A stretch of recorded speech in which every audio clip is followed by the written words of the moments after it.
Right, next person up is a person who's come to us all the way from the West Coast. She's here, and I can tell you this, that when you read her poetry or hear it out loud, it's like being Marcel Duchamp, stuck up down elevator of the world. Kathleen Daly's brought a lot of friends with her here today. They're going to be giving us a lot of applause for her work because it's well worth it. She is an amazing dancer, performance artist, and here from the West Coast, I think, for the first time. Please welcome Kathleen Daly. How'd you know I was a dancer?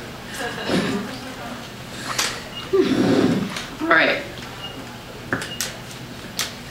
This first piece is called Hypothetical Bob and Flesh Bob.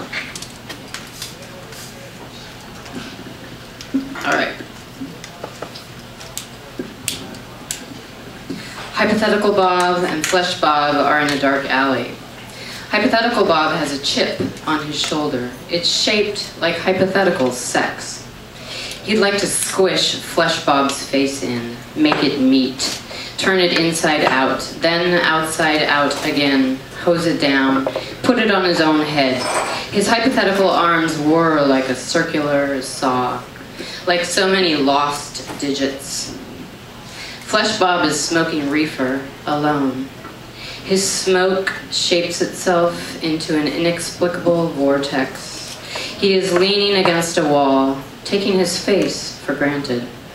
If anything, his genitals annoy him, up and down, sweat, scratch, shift. Hypothetical Bob can't stand it.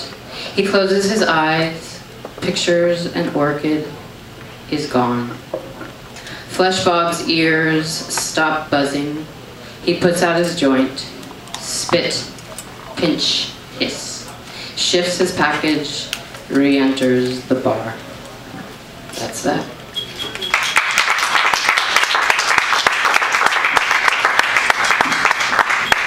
I gotta get this thing right. All right. Some of you know that I also do performance, like character-based performance pieces, and this verges on that. This is called I'm King of the Land, and it was inspired by watching a really crappy awards show. I am king of the land.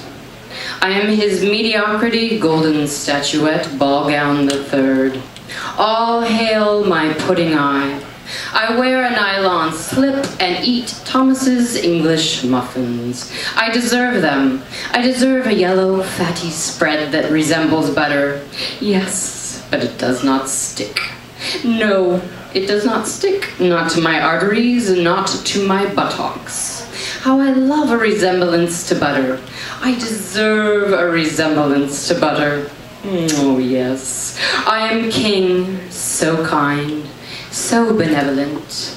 I am behind the times, but in front of the parade. I am behind the times, but in front of the parade. I am behind the times, but in front of the parade. Whoop! My feedback loop is stuck again. I am the dog that chases its own tail. Round and round I go. Whee! Never forward. I prefer a resemblance to motion, as I prefer a resemblance to butter. Yes. Perhaps it's time to step up on the podium. Perhaps I should address the masses. Yes. My royal subjects. I have an eyeball droop, a closed orb. This is my right. I am a blind one in my own soup. Don't stir my world, my lids are squeezed. I am a pond deeply lacking in vision. I am a pondering deeply lacking vision, or is it fusion? Oh, bother, don't stir my world.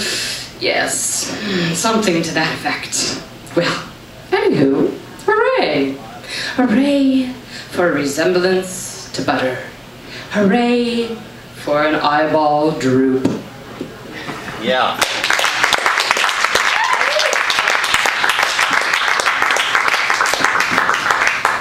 This is called I'm Running with the Bulls, and some of you, a few of you heard this last night.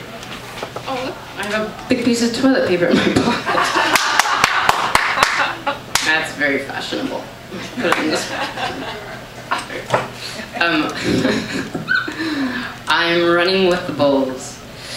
I'm running with the bulls, running with the bulls. Look at my festive legs. Look at my nervous and pinioned arms. Oh, you can't see them? Neither can I. I'm running with the bulls, but mostly it's people. So many, oh shit, people. I'm running with the, oh pardon me, fuck, running with the bulls, the glorious bulls. My heart is red, a flashing cape. Can you hear the bright hue of my swinging heart? You can't? Oh, I'm not surprised, neither can I. Or maybe that thunder is my heart, my hoary, hooved heart. Oh, my heart has no hooves? Well, of course it doesn't. Pardon my wandering mana, I'm occupied, pondering my rolling bovine orbs, the hot breath of my nose in your neck crease.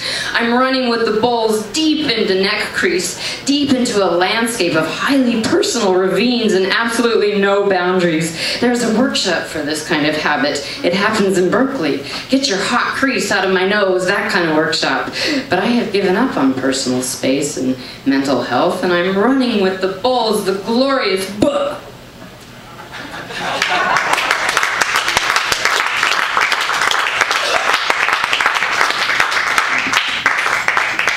Seem to be having a little battle with the microphone. Seems like it's all right. All right, this is called exploring. Excuse me.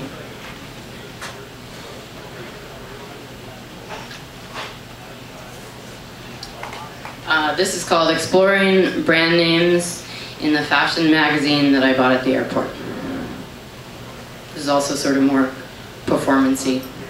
I will actually read some poems, I promise. Okay. Lancome is a self-important word, full of cosmopolitan insinuations and languid demands for attention. And conformity, don't forget conformity. Bebe is fat with its own sense of cuteness. Each letter is dripping sauciness. The syllables pout till you just want to flick them. Tiffany is made of feathers and money, period. Versace has cold extremities and a knack for slicing up life into colorful cubes and sections. Javalia sounds like some sort of newfangled genitalia more than a coffee drink. Who named it? You're fired. Dior is a narrow-hipped acrobat, balancing on one toe on the whisker of a large pachyderm.